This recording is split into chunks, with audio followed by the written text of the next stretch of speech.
everybody, welcome to another episode of the Maine Morgue. I am your host, Jamie Sanmore, as always, doing the show.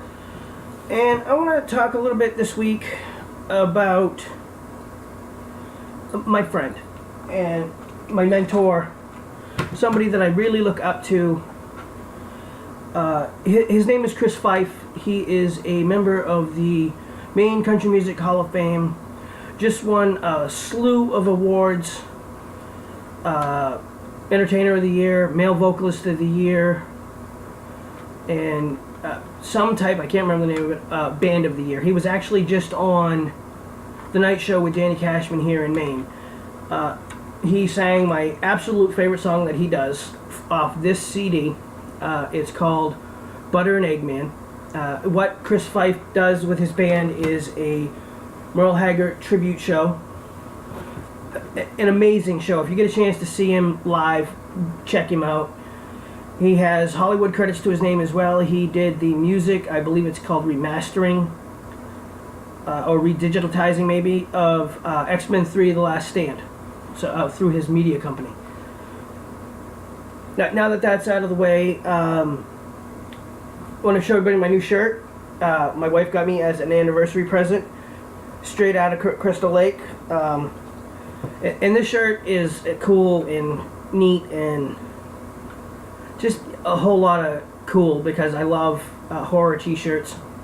And instead of doing a horror block subscription where they send you a t-shirt every month and a bunch of other stuff, my wife and I have decided that we're just going to go out and buy a horror t-shirt every month because that's what I get horror block for, or I used to get horror block for. I apologize, I'm a little under the weather, so my voice is a little scratchy, which is why I'm drinking water on the show. A few things have happened this week that are really unfortunate, for a lack of a better term. We've lost some ground. We have had some personal and professional setbacks in recent weeks and recent days that hopefully will be straightened out and we'll be able to make our release date on Halloween for Sins of Man 2 Vengeance. I'm still working to nail down the meet and greet at the North Windham Bull Moose store. Stay here and check out my website and my social media for a confirmation. I will leave contact information at the end of the podcast, as I do every week, on the contact info page, as well as down in the description. 31 Nights of Horror, due to my personal and professional issues, has kind of taken a backseat. Because normally when I'm in a funk and need a break, I will pop in a horror movie and I lose all my cares in the world. But recently that hasn't been the case. I did manage to watch Friday the 13th Part 2 on Friday night? I believe it was Friday night. And that will be the subject of Movie Talk this week. I really enjoyed this movie. It's a great sequel. I mean, it's right up there with Halloween 2. I'm not talking about Rob Zombies. I'm talking about Halloween 2 from 1981. Oddly enough, Halloween 2 and Friday the 13th 2 came out in 1981. I really enjoyed the opening. It really left the who's the killer open. It could have been anybody. It could have just been a wacko. It kind of sucks that Adrienne King had to leave in such a hurry, but she was dealing with a real-life stalker situation at the time. And I'm not revealing anything. She has spoken about that on the His Name Was Jason, 30 Years of Friday the 13th DVD. So I'm not giving away anything that she wouldn't want publicized because she's made it public. And that's the reason she wasn't in more of Friday the 13th Part 2, which is really a shame. However, due to her departure, we got to see Amy Steele go from quiet little mild-mannered Ginny Fields to the badass bitch by the end of the movie. And I mean that with all due respect. Amy Steele is a badass bitch with everything she goes through in that movie. To tell you a little funny story about Amy Steele. as you can see, I have a plethora over here of Friday the 13th autographs. I have an autograph on each of the DVDs from the original series.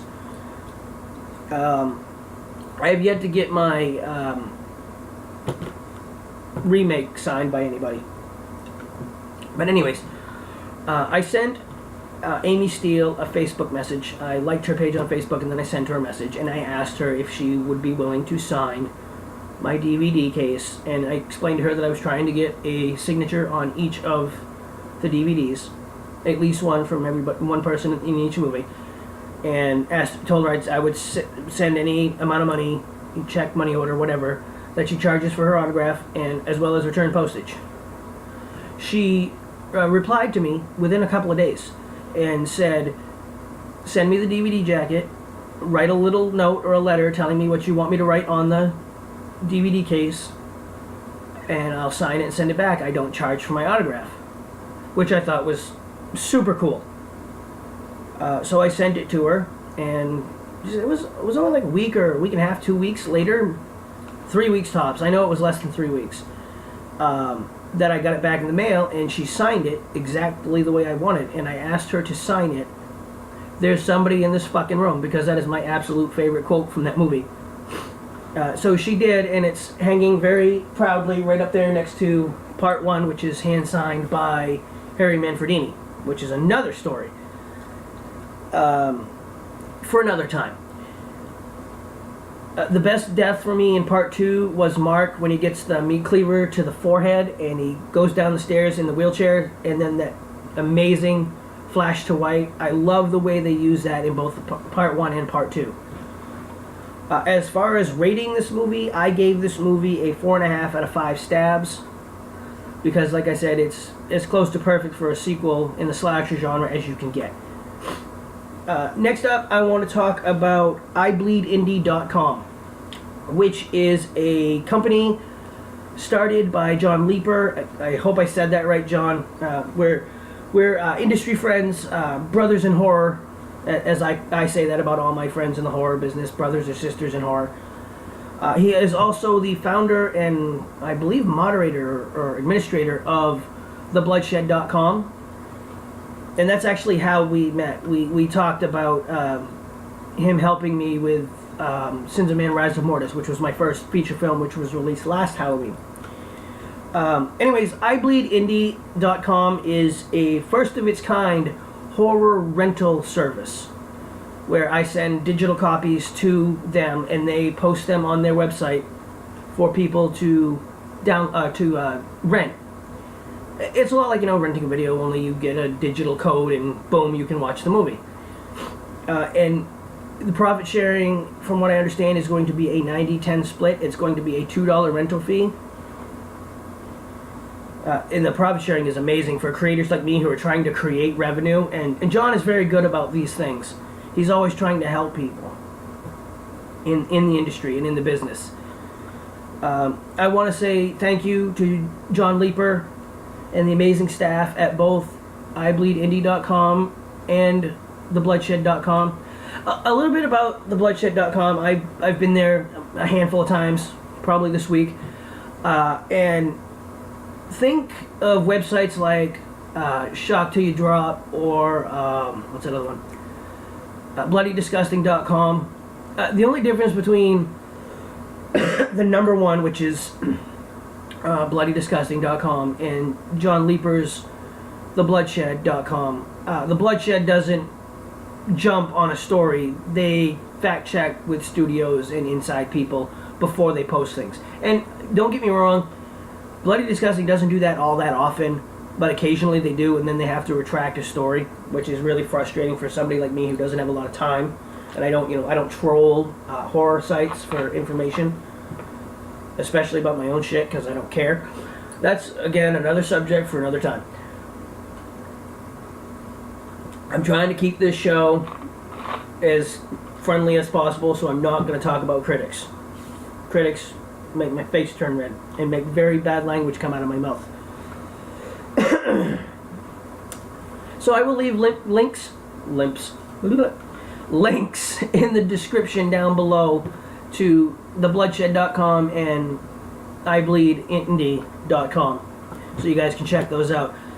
I Bleed Indie is set to launch on Halloween, which is kind of cool because we will be re-releasing Sins of Man 2 Vengeance on Halloween. Knock on wood if everything goes right. Next up, I'm going to talk about something that a fan asked me earlier this week.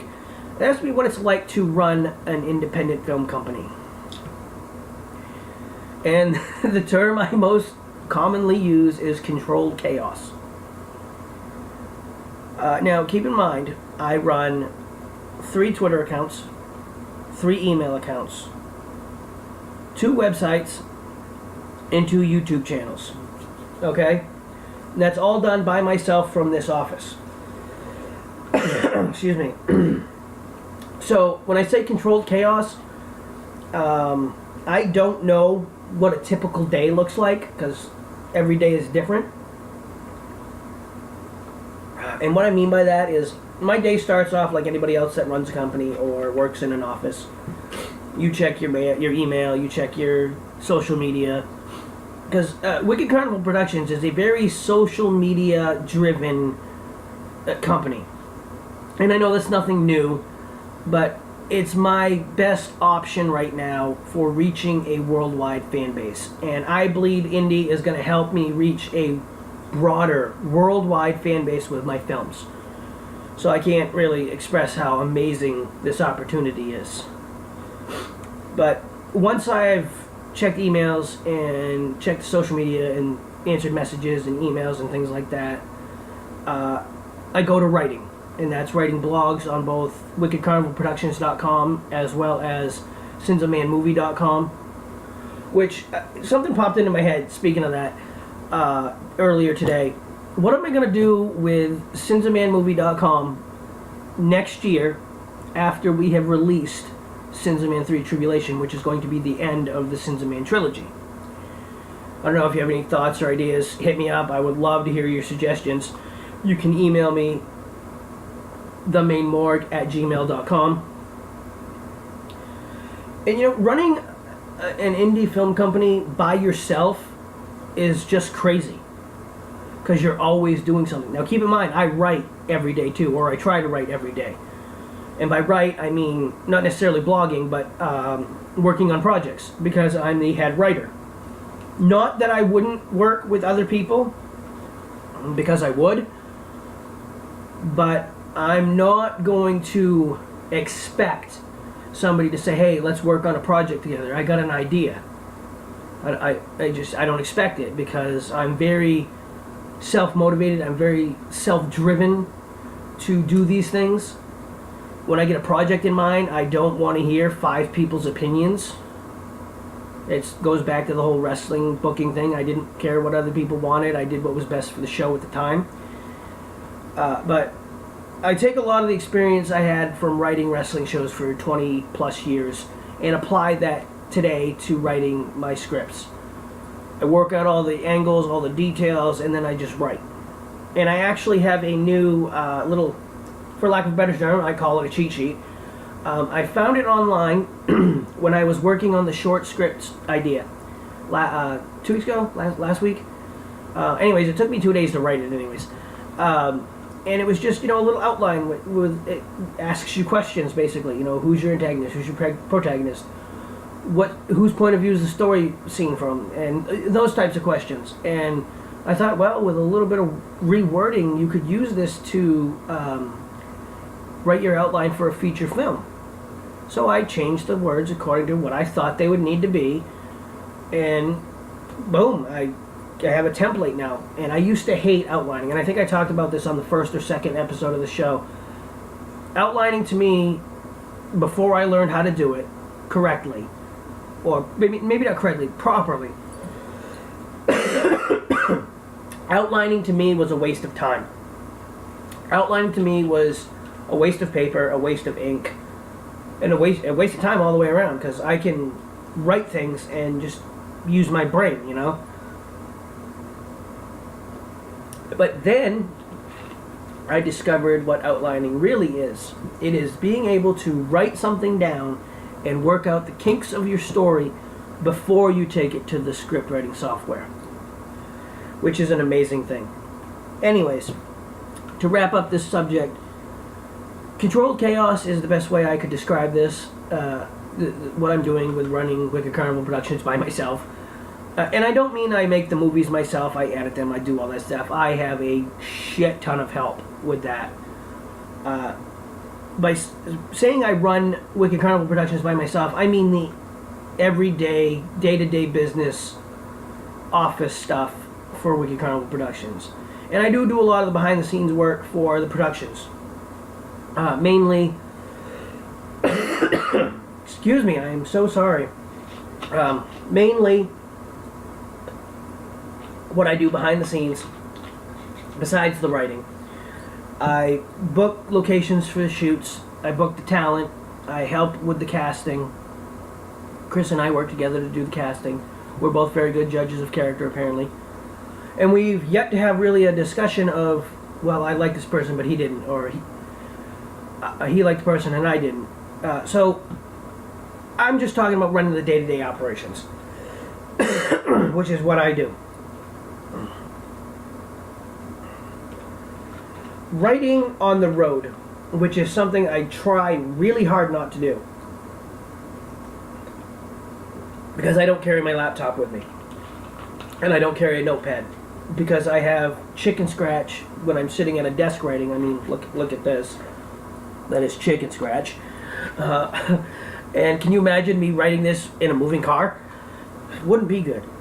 And the other side of that is writing in odd places. I will make notes on my cell phone. That's what I mean by writing on the road. For me, inspiration comes in odd places, at odd times.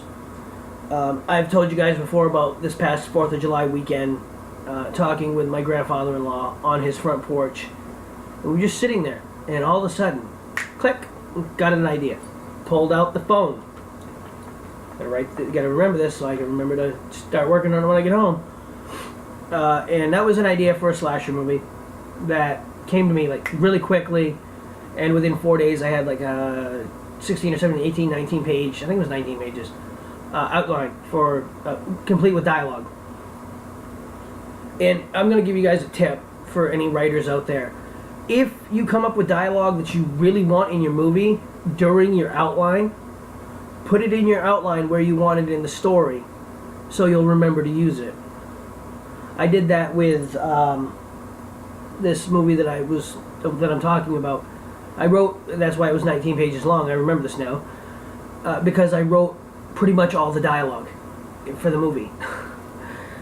Because, you know, in certain situations you're going to say certain things, and in certain situations you wouldn't say certain things. But anyways, I try to make my dialogue flow and be seamless and kind of be very much in the moment. I want it to fit the situation. Friday, I'll tell you another story. Friday night, I was just walking down the stairs like I do, 20 times a day. And I started thinking about all this clown crap that's going on across the country. And clowns. My wife hates clowns. My friend Caitlin Caitlin. Yeah, Caitlin McCauley. I'm sorry, I said your name wrong. She doesn't like clowns. And I just started thinking about all this crazy clown stuff. And by the time I got down the stairs, now keep in mind there are only like 14 stairs in my house, I had a title and everything I needed to write an outline. And it was just so weird because I don't think like that. I was watching a movie. I was watching not Olympus Has Fallen. What's the other one? London Has Fallen, I think is the name of it. I was watching that, and I watched them back to back. And I didn't talk about those this week because it's not a horror movie. And why am I thinking about clowns and when I'm in horror movies when I'm watching an action movie? Anyways, like I said, inspiration, weird times. So I started working on that. Somebody asked me yesterday, as a matter of fact, why I write horror, and other than the obvious, dummy answer of because I want to, I told him, and I tell people the same thing all the time. I like horror. Horror is my passion, and I have a good mind for it. If you watch slasher movies long enough, you get the idea. You know what I mean? You're not trying to break any new ground, which I would like to try to do in the slasher genre, but I don't want people to think, oh, you're just doing a Scream remake. I've heard that 100 fucking times about Rise of Mortis. It's not a Scream ripoff, trust me. Now, to close out this week, I want to talk about changing genres, because I have been talking at length on this show and in social media and on my blogs about a sci-fi movie that Chris and I are working on together. I'm writing, he's directing. Chris and I are a little bit different in our sci-fi philosophy. He is a major Star Trek fan, and I am a major Star Wars fan. Don't get me wrong, back in the day, I watched the Star Trek movies, the original movies, the motion pictures, with my mom and my grandparents. Both sets of my grandparents actually liked them. And I grew up on these movies. And I didn't remember, because I have long-term memory issues due to concussions from wrestling. And I didn't remember it until just the other day. I was thinking about, it was on one of the pay movie channels, Star Trek The Motion Picture. And I'm like, oh, I remember that movie when I was a kid. And then it popped into my head that I used to watch them all the time. And I will harass Chris for the entire time we are friends about Star Trek, because I call it Star Trek and it pisses him off. I didn't know it was Star Trek. I seriously didn't know. So now I try to remember it and say it right, because I know it does aggravate him. I have not seen the newest movie. Is it Beyond? Star Trek Beyond? I haven't seen that one yet. I hope Chris has, because he was really excited about it coming out into theaters. But changing genres, getting back on topic. I really want to make the sci-fi movie because I think Chris and I can pull something off that fans are going to enjoy and fans can get behind. I have all kinds of crazy ideas for costumes and species and abilities and just different strange things. And Chris will help me take those ideas and mold them into a script that we're both happy with, because Chris and I don't have a power struggle. We never have, and I seriously doubt we ever will. If Chris likes an idea, he can usually get me to like the idea, and vice versa.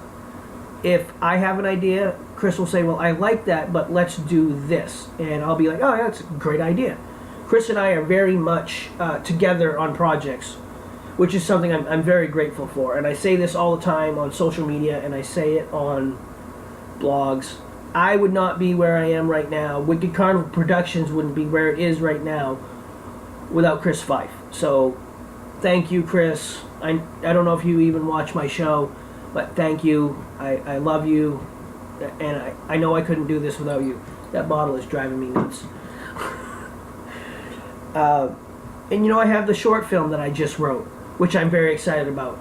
Somebody asked me if it was going to be a slasher, and I said, well, I thought about making it a slasher, but within, you have a 20, 30, 35, 38 minutes if you want to do the whole Academy short film, which I don't care about the Oscars. I'm an indie filmmaker, I would love to win an Oscar, but if I never win an Oscar, I'm not going to cry about it. Yes, I am. No, I'm not. So I don't think slashers work in a short film format unless you have a very tight shoot and know exactly what you're doing.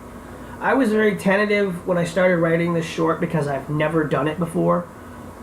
I think shooting a short film will be a lot easier than shooting a feature because you have less time. If you have 2 or 3 locations, you can shoot those in a day if they're, within close distance to each other.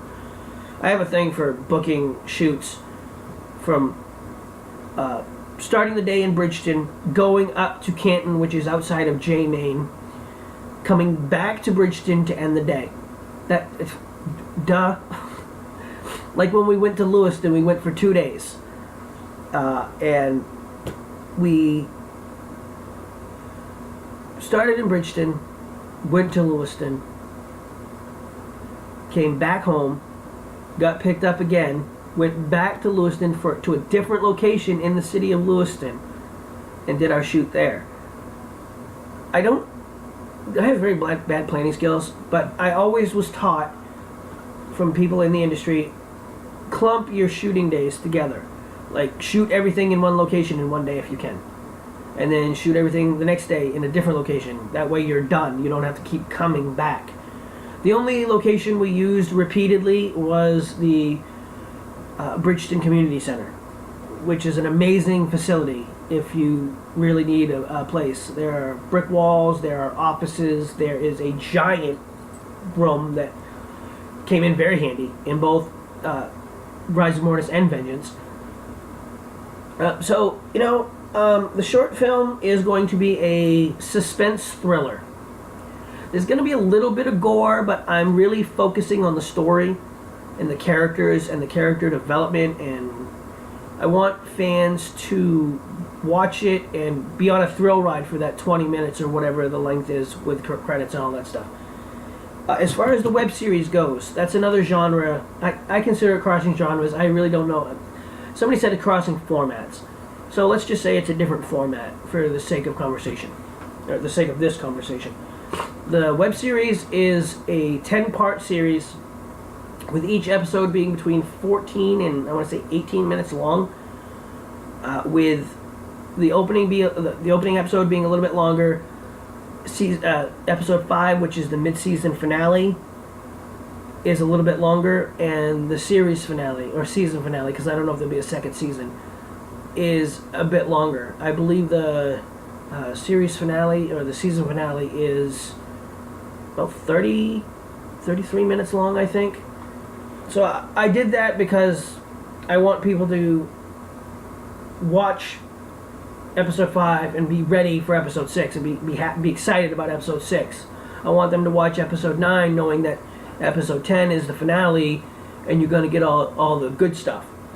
And in the web series, I decided I was going to just go balls to the wall with the violence and the blood and continue to tell a good story. Because hopefully, if everything goes right, the web series will lead into a feature film, which will be the sequel to the web series. I want to be able to do these things and come back to horror, because Wicked Carnival Productions was started as a horror production house. I don't ever want to get too far away from horror without the ability to come back. Other than suspense thrillers, pretty much everything except for the sci-fi movie and the suspense thrillers is slasher movies. I love slasher movies. Am I willing to do other things like romantic comedies and chick flicks and action movies and these little superhero movies? I would love to.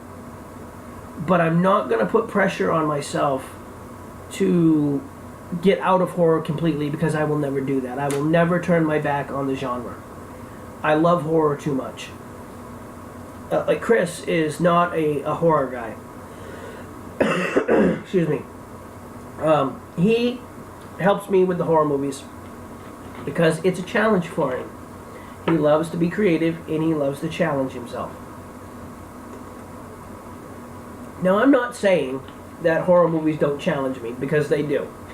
Because I try to take the typical pieces of a slasher movie and move them around to make the movies different. Seeing Rise of Mortis, you might not see the differences, but they're there. And I think you'll see a lot of different things in Vengeance. I mean, they're typical things you would see in a slasher movie and in a slasher sequel, but they're in a little bit different order. And I think you'll see that. I think Sins of Man 2 Vengeance will be a lot easier to follow because we had less, we had less issues, for lack of a better term. That's a common thing, lack of a better term this week. See what happens when I learn a new segue? think that's a segue. Anyways, so I never want to get away from horror. Now, people are going to say that, oh, if your sci-fi movie is successful, you'll stay in sci-fi and you'll forget about your horror fans. I won't. Horror is my bread and butter. Horror is where I am most comfortable. I mean, look at my office. Other than that ugly New York Giants banner, which belongs to my wife, it's all horror in this office, okay? It's all horror. All horror all the time. I wear horror clothes, I wear horror jewelry, I wear horror pins on my hat. I have a Jason lapel on my leather jacket here. You can actually kind of see it right there. So yeah, I'm never going to back away from horror. Somebody said, well, if the web series is a hit, will you stick to web series? Producing web series? I don't know. Writing the web series was fun. It was challenging. It was difficult. But I enjoy writing really anything. As long as I can sink my teeth into the characters and they're characters that I care about. I'm not going to write characters that are just throwaway characters. I had a girl, she's a young lady, CJ I called her, her name is Courtney, Padarakis I believe is her last name, I apologize if I said that wrong. She was in Sins of Man 2 Vengeance, and towards the end of her time on set, she comes to me and she sits down. Keep in mind this is the middle of shooting. We're in the middle of a shoot day. She comes to me and asks me, who was my character? And I'm like, what do you mean? And she goes, I don't know who Lar was.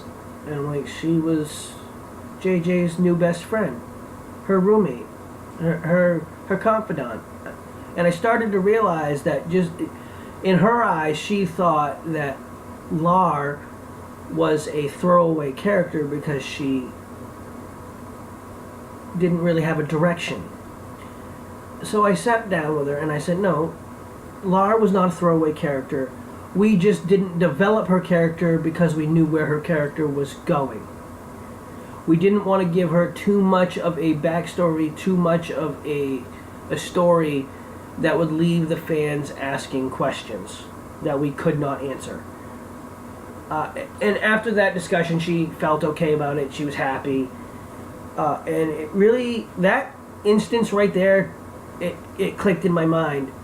People are going to want to know who their characters are prior to the events of the movie. Because anybody that's coming back for part 3 is going to have, their characters are going to have to go through a metamorphosis of, okay, you survived a massacre. And for some people, they've survived 2 massacres. So it becomes a challenge for me as a writer to show how they've changed as people. And it's interesting because I'm going to give you a little bit of knowledge about part 3. Part 2 hasn't even come out yet.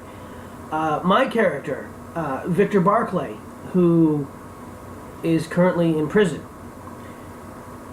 is a character that everybody's like, well, are you going to be in part 3? And I'm like, yes, I'm going to be in part 3. And I decided during the writing process, after I decided to step down as director and let Chris Fife direct this movie, that I would give my character a bigger part. And really, so he gets a full arc from Rise of Mortis to Tribulation. So that he gets everything you want to see out of that character. Am I a good actor? Yeah. Will I give it my best shot? Abso-fucking-lutely. And by not having to call all the shots as the director, I'll be able to focus more. Which is something I'm very excited about, very happy about. I can't wait to get back into the Victor Barclay character, because I think my character has changed so much in the first 2 movies. It'll be very interesting to see what happens and how fans react to seeing the changes to my character. Alright, I'm going to wrap this up. I've been yammering on for more than a half hour. Again, I apologize if you can't understand what I'm saying. I've been very sick the last 2 days. And I actually re-recorded this. I actually rendered it this afternoon, the first copy, and realized that I didn't use the right website when promoting I Bleed Indie. I was promoting it on the first version as I Bleed Horror, which is bad. Wrong. Thank you guys for watching the show this week. As always, thank you for your support. Please like this video if you've enjoyed this show. Please subscribe to my channel so you can get all the cool updates and all the weeks, the episodes every week. We record them on Mondays and upload them on Wednesdays. Tuesday is usually rendering day, and my laptop decides when it's going to render it and how fast it's going to render it, which really pissed me off. Short story here. I'm rendering it this week. Last week, two tries. This week, I'm like, oh, here we go. I can't wait. Here we go. A couple tries it's going to take. Does it on the first try. I was looking at my notes after it rendered and saw the mistake that I made. Because I was on Facebook, and John posted an interview he did with a website about I Bleed Indie. And I'm like, oh, dude. So anyways, I'm going to try really hard to render this either tonight or tomorrow. Get it done, and hopefully be able to upload this sometime Wednesday afternoon. Take care, everybody. I'll see you guys next week. And as always, stay humble and stay hungry.